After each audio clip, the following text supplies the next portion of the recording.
That's some sick prizes.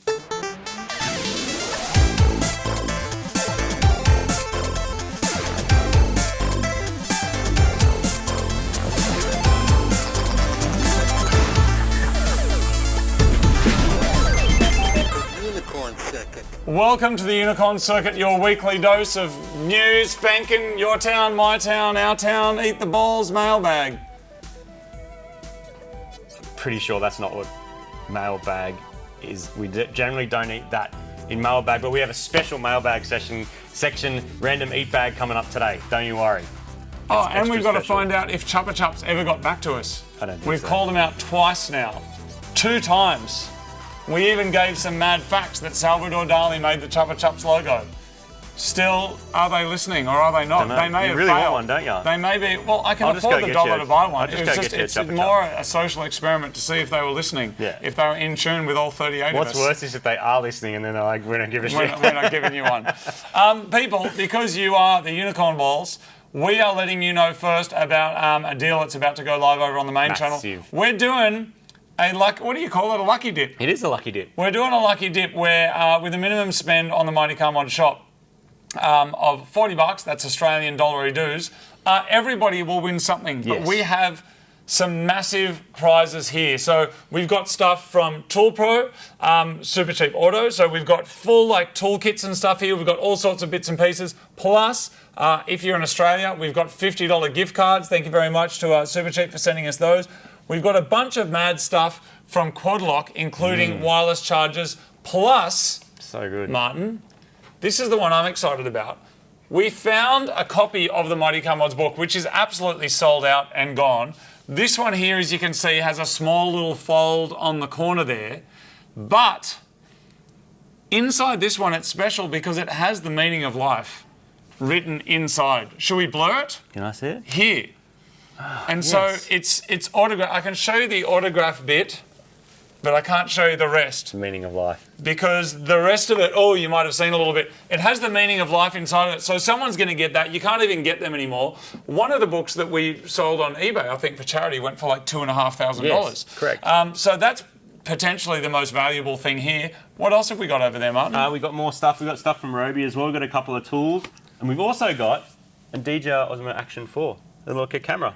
So basically, you can make some of your own We stuff. just kind of decided to, what's all the stuff that we like? This is all the stuff that we like. Tools, cameras, stuff for your motorbikes and your cars. Yep. Just useful mad stuff and some Mighty Car Mods things. Everyone gets something. It might be as simple as an air freshener, a key tag, a lanyard, or it could be as epic as one of these things. There's an impact It's a lucky jack. dip. You're luck. There's It's all about luck, The people. cordless inflator that we use. And over here, this is a brand new one.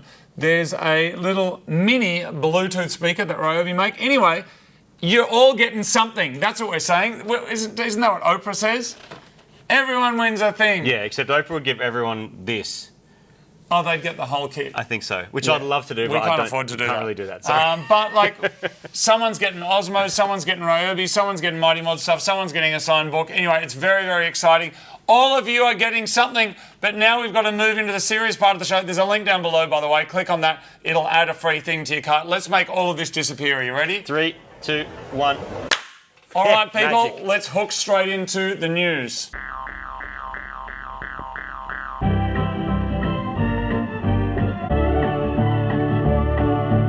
When you buy a car, do you really own the car, Yes. or do you just own the license to use that car for a period of time? It's a very, very interesting question and one that's come up. It's massive news this week because somebody has sold a Tesla Cybertruck. They've put it on an auction site. It's sold for double the retail price. It went for $375,000. Wow. And the person who sold it may allegedly, potentially, according to the news, now be fined $50,000 for doing so because Tesla has a clause in the sale of the Cybertruck saying something along the lines of that you can't sell your car within a year of buying it, otherwise you can incur this fine. And the reason that is because there was a period of time, particularly during COVID, where everybody was just buying up cars, particularly limited run cars. And I think the idea of when a special edition car comes out, whether it's a Nismo or whether it's a special, the Golf 300 or whatever it was called, is that people that are enthusiasts get to be in the running to buy them and own them. But in this case, people who are just kind of sharky are just buying them, hoping to then make a profit. And in a sense, the company and the developers that made it are robbed of the profit the end user pays way too much for it, and some middle person that's had nothing to do with the development of the car is just taking the money.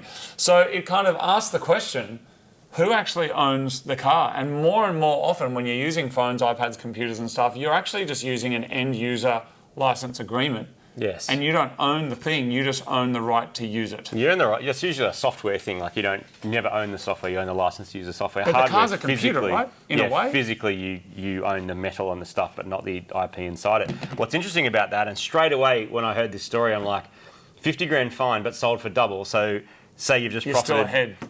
And in a way, that's clever of Tesla going, you're naughty, that's a fine. P.S. Thanks for the 50K. And they just now they get a taste of all the aftermarket sales if it happens within a year. So it's actually kind of clever. Yeah, but my problem with it is, let's say that you lose your job 6 months into owning your car. Yes. You're like, we need to sell the car. I did some research and you can apply. You can apply to sell your own car. Right. And go, I've had some circumstances that have resulted in me needing to sell the car. You're not allowed to sell it unless Tesla agrees that your reason for selling is worthy. And then gives you written permission to, is my understanding. Speaking of cars that will never sell, the Apple iCar is dead as well. You may have seen this in the news as well. That was never going to happen. It was never going to happen. It's been talked about for the last decade, though. Since 2014, they've been talking about it. They've had some Project Titan, I think they called it, and they've now officially just canned it. Well, not officially. It's unofficial news. Apple have never really spoken about it publicly at all. Is my understanding, but now they've sort of internally just gone, we're not doing the car thing, we're going to redistribute all the people, which is thousands of employees, over to their AI, and their AGI, which is artificial general intelligence or something, so not just a chatbot, like actually just makes decisions and design stuff. And it got me thinking as well that two things might happen here. One, a company like Apple might just go, hey Kia, can you just make us the thing? Or maybe those brands start making the skateboards and making the frames of the cars, and then, as sort of already happens with platforms, then all these software development companies just essentially get given the hardware with wheels on it, and then they make it do. That's what I reckon. Use the user experience. I reckon they're jumping out, I reckon it's coming as well, so that if you're an iPhone person or an Apple person and you get an Apple car, all your stuff's going to work. Like, it took years before you could use anything Apple in a Tesla at all. Yeah. So only now can you use Apple Music on the Tesla internal software, but they will not let you use Apple CarPlay. Nav? No. And no CarPlay. No, they won't let you use CarPlay either. So I reckon what's coming is they're going to send all their brains to AI because they're behind in that compared to other companies like Microsoft and everyone else. But I think also we're going to find this weird hybridization where Apple go, we don't do that hardware well, but Kia does, or whoever, so please make us this stuff. PS, now you get in the car and all your stuff and just works. And I reckon that's why they jumped out of the car game, because you've got to remember, when you buy a car and it's advertised as including Apple CarPlay, that's not free. It's not free just to go, oh, my stuff has this. Yeah. There would be a license fee somewhere. I don't know exactly how it works. I'm just talking shit here, but I imagine there would be a license fee, just like when you buy organic food and it says certified organic on it.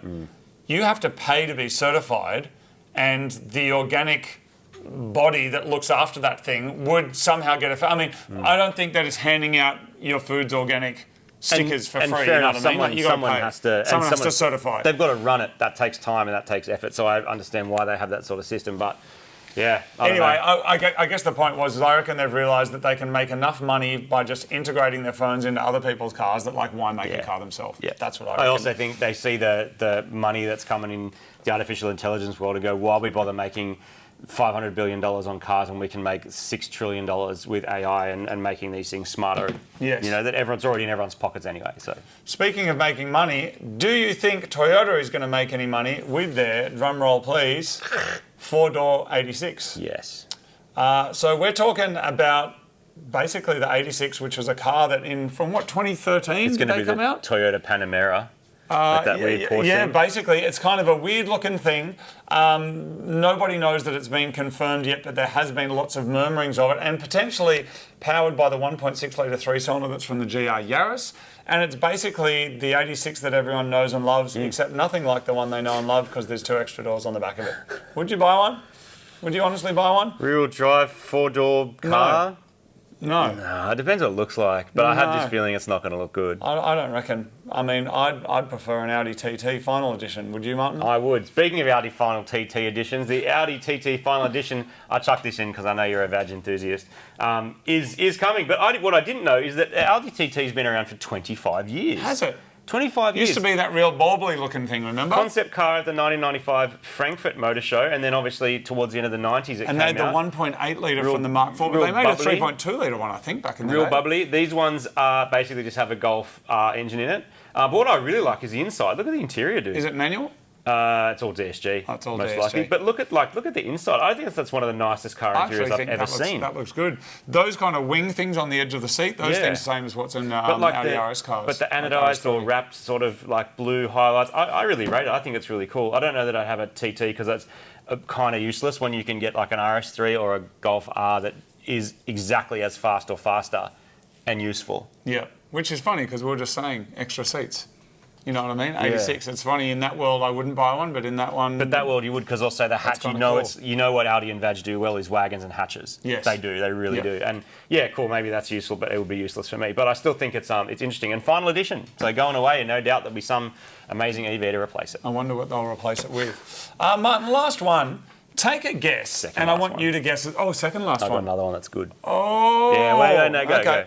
Have a guess at home, or wherever you are, on the bus, on the toilet.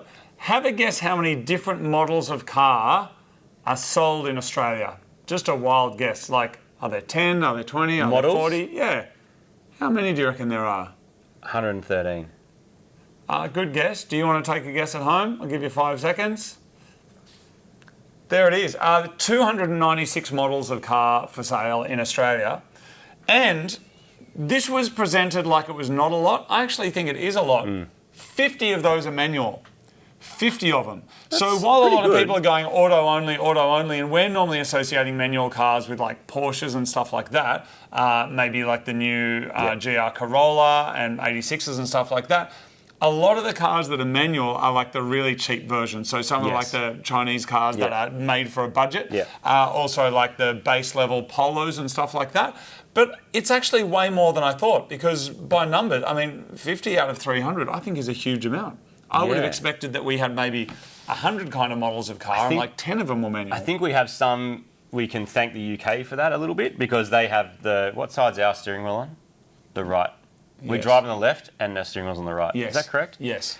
Anyway, I think because the UK is the same, they just go, yep, UK model, same. Give us the Seat, Ibiza, whatever thing in manual, and just make it happen, get it done, because it's cheap. And then you've also got 86s where people are speccing it, right? Yeah. You wouldn't buy an Audi or Yaris, although they're just starting to make them. They're about to, yeah. So, but remember when we were in France and we bought the cheapest Renault in France, modified that, went to Le Mans. All the cars were diesel and manual, weren't they? Little hatchbacks, diesel. Which is just weird. And the cheap ones are left over from the early 2000s where diesel was the way forward, and it's no longer the way forward. Very much so, especially for city cars. Electric has replaced it. The way forward Speaking of Renaults, this is the Renault 5 E-Tech hatch, and there's a chance it might come to Australia. But it's a pretty interesting... Great. Yeah, and it's doing the rounds of all the social medias and stuff, but I think... It looks like a Swift. It looks a little bit like a Swift. It looks kind of chunky. It looks a bit futuristic. I think it's hard not to like that. It's got the two-tone roof thing going on. All these things like tick, tick, tick, decent sized wheels. It's got flares. Like if you go, okay, tints, two-tone, wrapped roof, cool looking headlights, aggressive front thing that looks a bit like a Lambo. Like they're doing looks some like a good Mini. stuff here. It looks like a BMW Mini. And the reason that this is going well, or it looks like it's four-door. Yeah. But there's no handles on the back to make it look hatchy.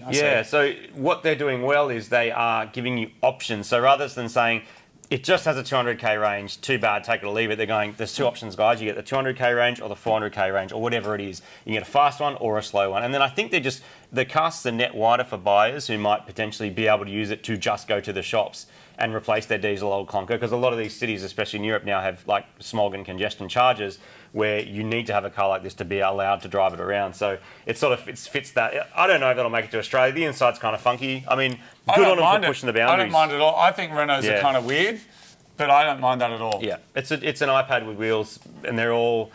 Yeah, there's so much bland sameness happening there, and that kind of jumps out as something a little bit more interesting, so I thought it was worth talking about in the news. Excellent. All right, that's the car news, everybody. Let's jump into Is That Even Legal?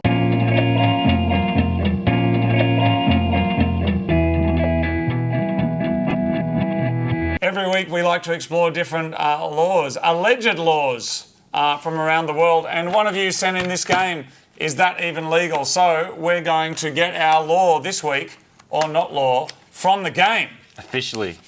So Only available in the UK. Legend what's in sent there? it over. What are these? Oh, okay. Oh, fake. That's how you decide okay, whether Martin. it's fake or real. Fake or real? Are you ready, Martin? Fake. Okay. Real. Here we go. Are you ready? Hit me. In Greece, you can be fined if you let your goat stray onto a beach. Real. That's fake. What? Yep. Damn it. This one here. Real or fake? Possession of over 50 kilograms of potatoes is illegal in Western Australia. Fake. That one's real. What? And I think we've actually reported that one once on yeah, the show. I do remember. All right, third time lucky. Here we go. All right. Oh, that gonna get this I'm one. not even going to read that one. That one's just too contentious. Oh my gosh. Some of these ones are a bit politically. Okay, cool. In Wyoming, there must be artwork in all new public buildings. Real. Correct. Yes, Real. I got one. Well done. All right, there it is, Martin. Now What a we're fun moving. game. What's next, Martin? Is it? Next, we're going to do, I think, a mytown. From memory, we have something from the land of the long, white cloud.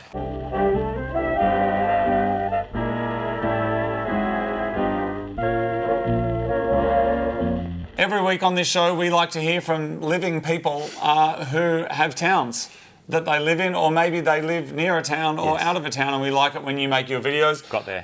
This week, though, people, we have an exceptional video. Fantastic production. We're talking aerials. We're talking good microphones. This one has come from Dom, and he lives in a place called Whangarei. But the R is... Let's put it on the screen of how you actually write it, though. Yes. Whangarei.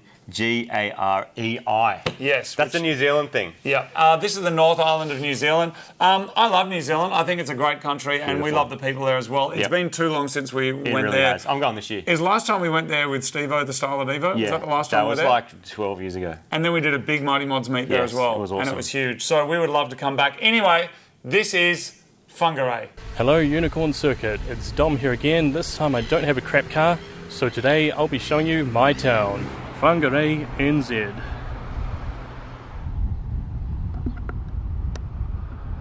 Whangarei is a small city built along the Hātea River with a population of around 50,000 people. Located in Northland on the North Island of New Zealand, it is known for its art, timber and boat building industries. This is the main shopping district. It is not very big, however there is a nice canopy which shelters shoppers from the elements. Next up we'll head along the Hātea River to its source. The first stop in our journey is Otuiho Whangarei Falls. This is the source of the Hātea River and can be enjoyed from both above and below.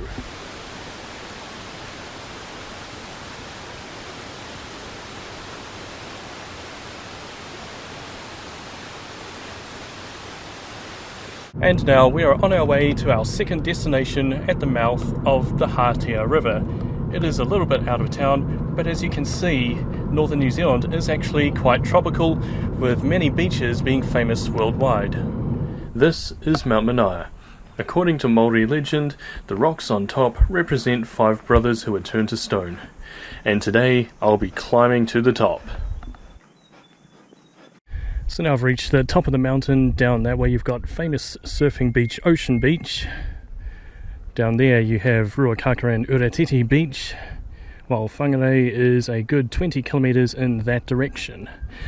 Now there's not really any conspiracies out here. Oh wait, there's an oil refinery. It was recently shut down. Now why would that be? And now we're on our way to our final destination. However, we'll take a quick detour before we get there. And this is the local sports stadium where I've seen many rugby games played, and it's called, never mind, Fank of the Week. And this is the town basin. It is a collection of cafes, bars, restaurants, and even an art gallery or two. Down the far end is the old road bridge, which has now been converted to a footbridge. Every Saturday morning you can find the markets, and every night it is well illuminated in different colours. You might have noticed how twisty and technical many of the roads around here are. Well, the FIA definitely did notice and made this the end stage of the FIA World Rally Championship Asia Pacific, with the town basin often acting as the podium for the end of the rally. There have been many notable names having driven on these roads, from Carlos Sainz and Richard Burns up to Colin McRae, and even the late great Ken Block, who mentioned that the Whangarei Rally is one of his favourite stages of all time. So this has been mytown. Thanks for joining us.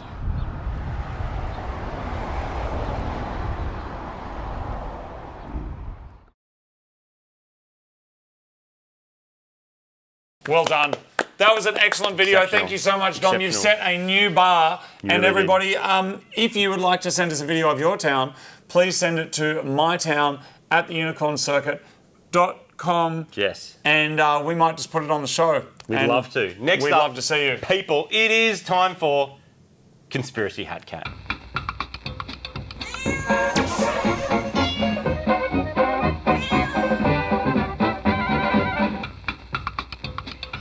This week on Tinfoil Hat Cat, it's a bit of a newsy item, but it's very, very conspiratorial and very, very current and worth having a little think about, and that is all for the newspaper. There's been reports that cranes that are manufactured in China are spying on all the freight movements around the world. What are you talking? What?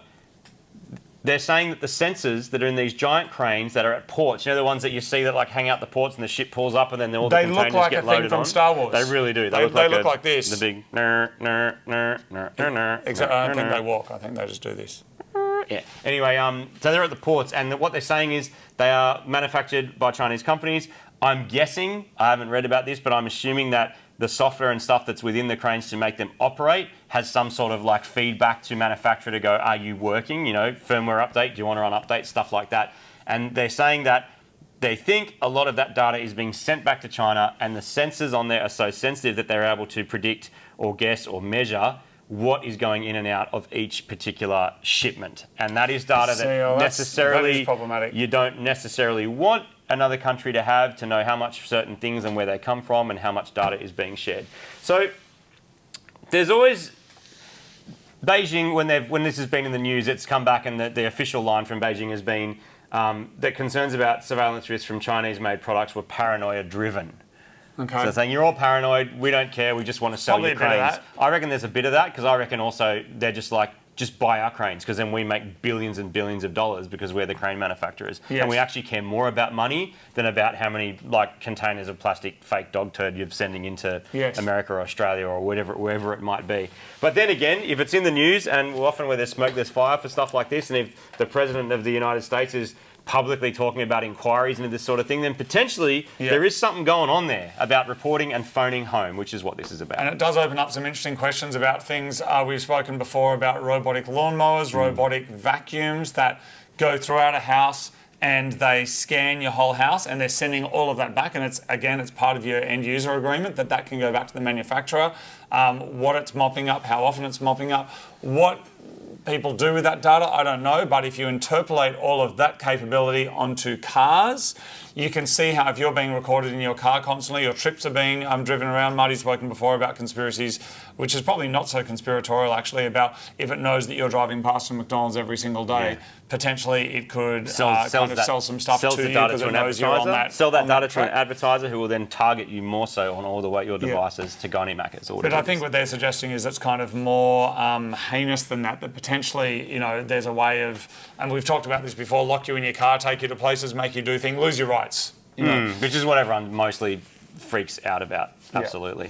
Martin, that's very interesting. It's an interesting one. Keep an eye on the news with stuff like this, because those developments, when you start seeing that sort of stuff in newspapers, top down from the heads of government, there's obviously something, you know, brewing or going on there, which is interesting, if nothing else. Well, Martin, we're going from America-China political relations to holding products down near one's crotch and taking photos of it for inane, big issues and puerile and small entertainment. Issues. You can pick which applies to which. All right, we got a massive Fank of the Week section this week. Let's run the graphics.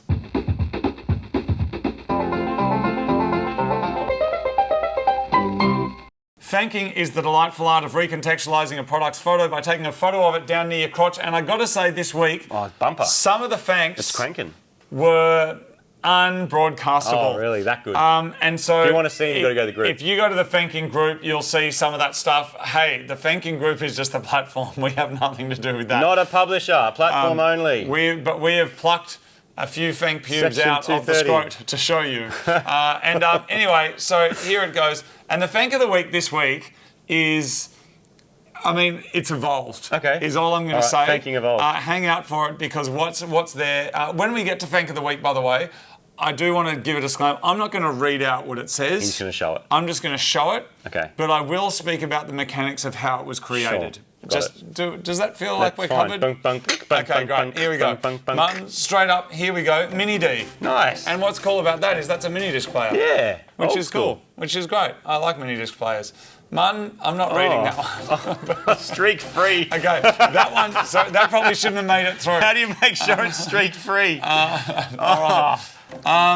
Thick and creamy. There it is. Well done.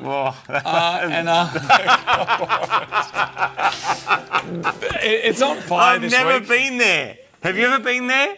Imagine walking through, there's dangling vines and stuff, walking through the forest. And it's raining. Wiener hung. Nice. Well balanced. Yes. As well. Well done. Good job. Martin, that's Pendulum. palm nut soup. No thumbs required. Which is just yeah.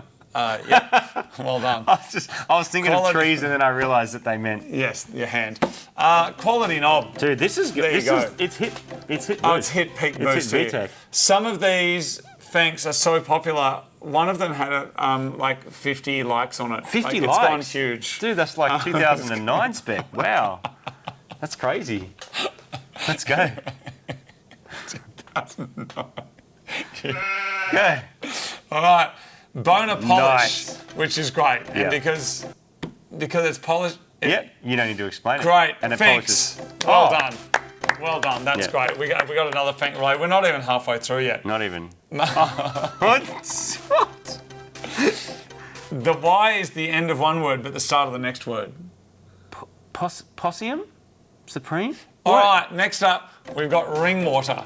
Natural, well done. Mount Fanklin. I don't know if we've had that before. Mount Fankin. Oh, sorry, Mount Fankin. That's pretty good. Good job. I don't know if we've had that before, but very, very good. Two-fingered technique. Tickets, battered balls. Good job. A deliciously tender chicken breast fillet coated in light golden crispy batter. Oh, battered balls. Well done. How bad? It's a lucky stick. Me lucky stick. And look, let's be honest, you got in because you've got a Mighty Car Mods little key tag nice. here, which someone might get if they go and explore the benefits of the free mystery lucky dip Have you on our clicked shop. the thing yet? Top comment. Have you? You might get a Click the key tag, description, you might click get the a thing. book, you might get a You don't camera, know. you might get a toolkit, All you might sorts get of mad Ryobi stuff. Tools quad lock Yep. stuff. Yep. You're definitely getting something. You are. All right, Martin, ball cream. cream. Now we've used both a hand and a piece of the jacket, Okay, which good. is clever. We're getting forward Yep. to the full evolution.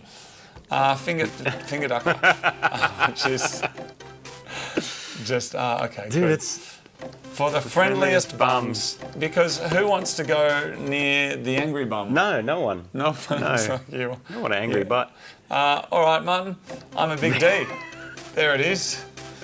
Good job. Dude, this is Well done, Yeah, you creative Fanking people. legends. Super Dick. Yep. We've had it before, but I just wanted to give it again it's because great. here we are. yeah. It is super. It probably can. This one in, thicken up. Large, strong, easy to wipe, thicken up. Yep. So here it is. Now, Martin, Fank You're not of the going to week. say it, are you? All right, let's not draw it out. Fank Let's of the go. week. Ready? What I 3, just want to speak 2. about here, what I want to speak Fank about. of the week speech incoming. Actually, okay. Martin, drum roll, please. Fank of the week. Okay. This person has got 3 products, and they've managed to put all 3 together, and they know that they're clever because they actually wrote that it's a trifecta. It really is. Well done. Yeah. If you would like to share... It's very cerebral fanking. It's not. I wouldn't say it's as straight up crass as some of the other fanks we've had, but I give it extra points for its intelligence. That's Yes. really why we're here, isn't it, everyone? Yes. If you would like to send us some to share, you don't need to send them to us. You put them on the Fanking Facebook page. It's a Facebook group, actually. We're going to link it down below. Some other clowns started another page. It's not us. It's someone else. Still talking about it years later. No, I'm fine with it. So, next up, people, we're skipping straight to Random Eat Bag because it's a bit special this week. It's something we spoke about recently. We're going straight. We're not mailbagging? No, we're not. We're Random Eat Bagging. I've got one to open Do you? over there. Oh, you do? Yeah. I didn't think we had any. I think we've got one. All right, mailbag. Mailbag.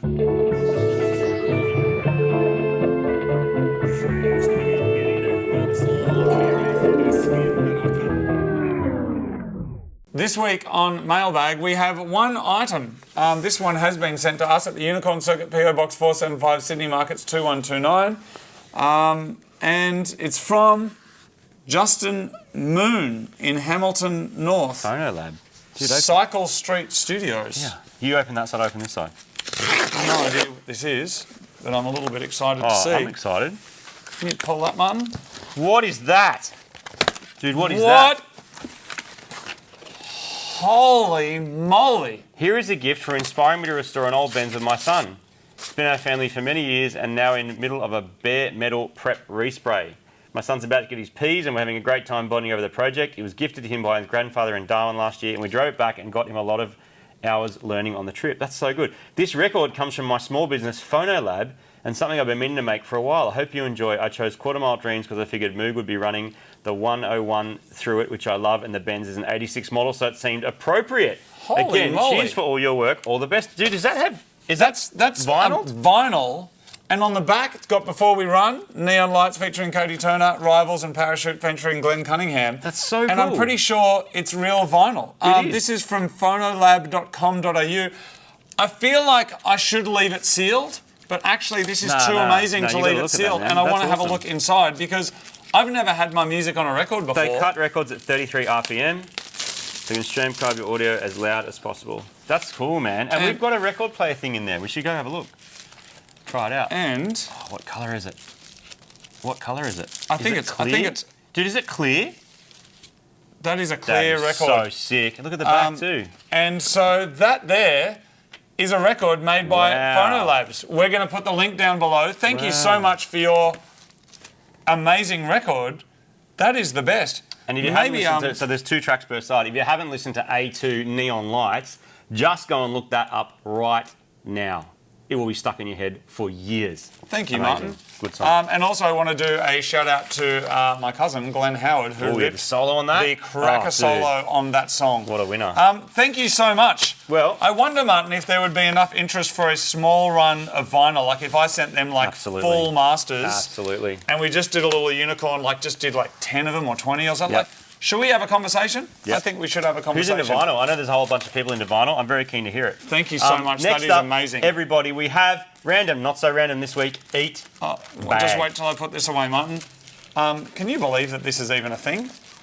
Because I was at JB the other day and I saw that they're selling record players again. Yeah. Like it's a thing. You can buy a Tay-Tay record for like $100. I saw there's record players now that like you can Bluetooth so or much. AirPlay them to your stereo. So you just get your record player and go, and it goes to your speaker or your hi-fi or whatever. That's so crazy. We're in the future. All right, Random Eat Bag. Here we go.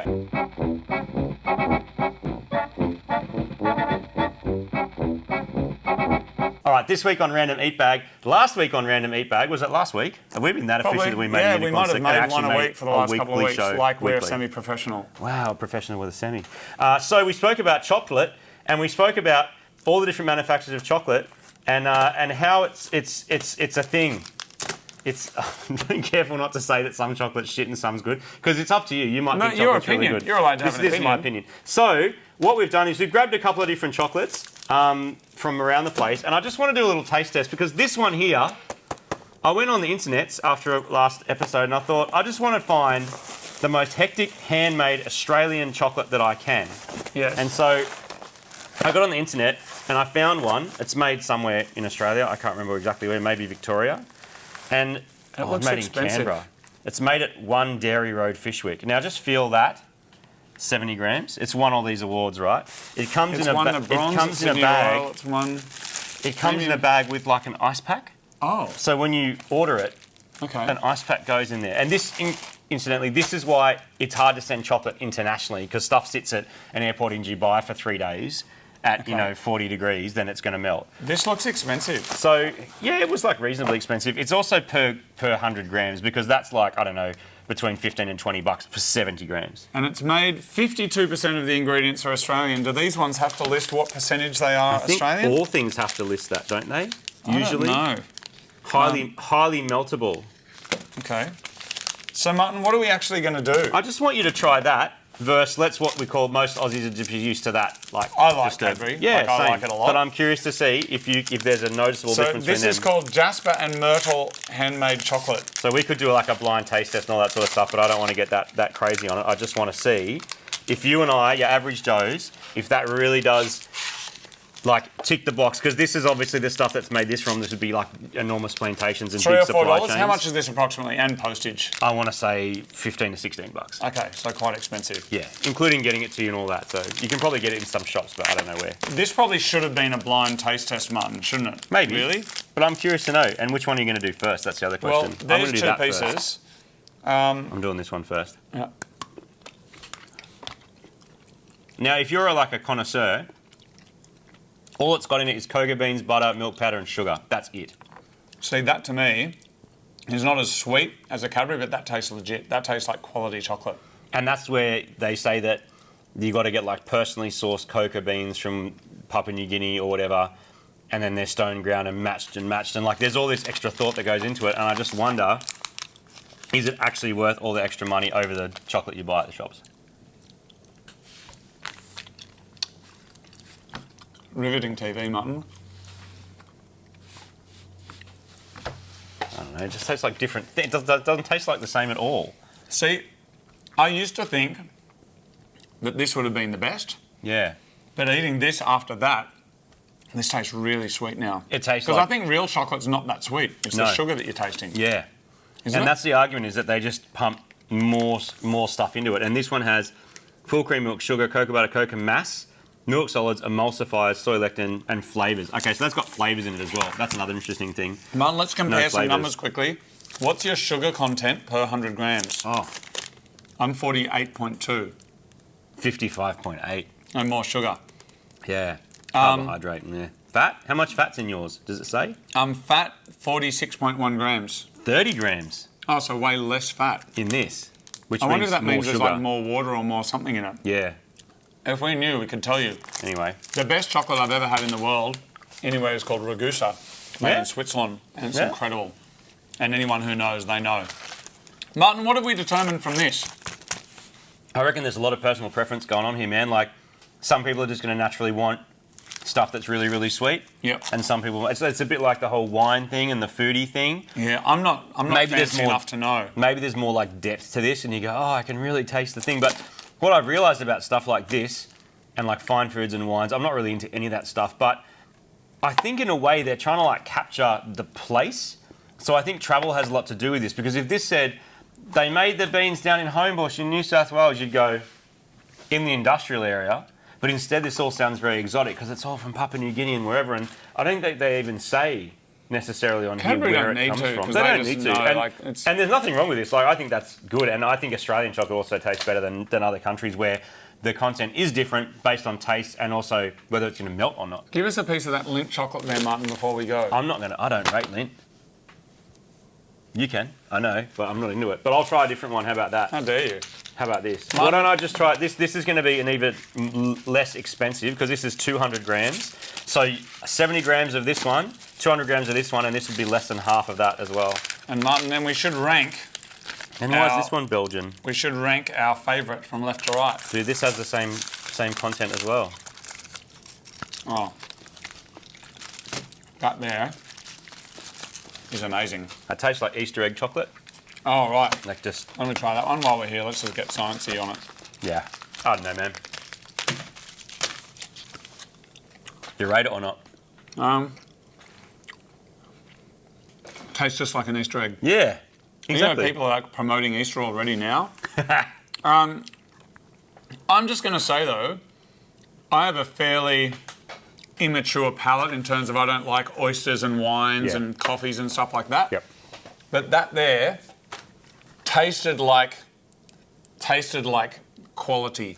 You know what I mean by that? I wonder how though. Tasted fancy. Because it's a tough thing. It is that thing, and it brings me back to it. Like, you got to convince people to spend the extra money because it costs more. Because this would have more cost making in small batches by a small team in a small chocolate company, rather than ginormous factory pumping out like literally tons of that a week. So, Martin, no, here's the question. It's just going to cost more to make it, but I wonder if that's all worth it and it's actually better.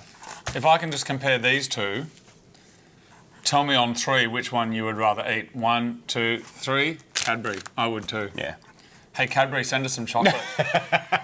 We'll give it out. No, we'll give it away. We'll give it away to the viewers. Send us a bunch of. Send us something. Send us a little freaking frog or something. What do you make? Shout out. Send us little things and we'll put them in our boxes. And shout out to Jasper and Myrtle as well. I just literally randomly found them. There's nothing there except that I was just looking for the fanciest chocolate I could find and something that cost. I think it cost me over $30 and they sent 2 of them. Okay. And the other one's gone. I don't know where it went. Cadbury, if someone from your team is listening, send us some and we'll give it out to our audience. We will.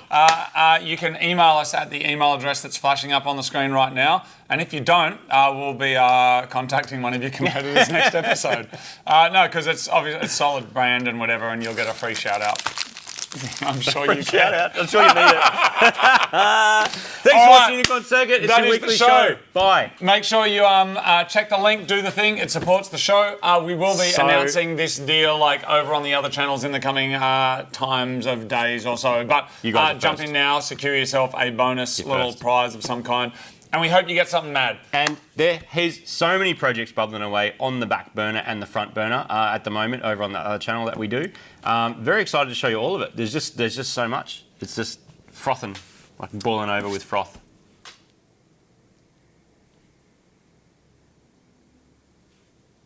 Is that everything?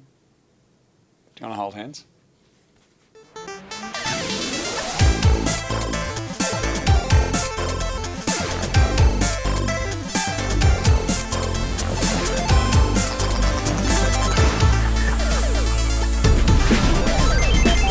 Unicorn Circuit.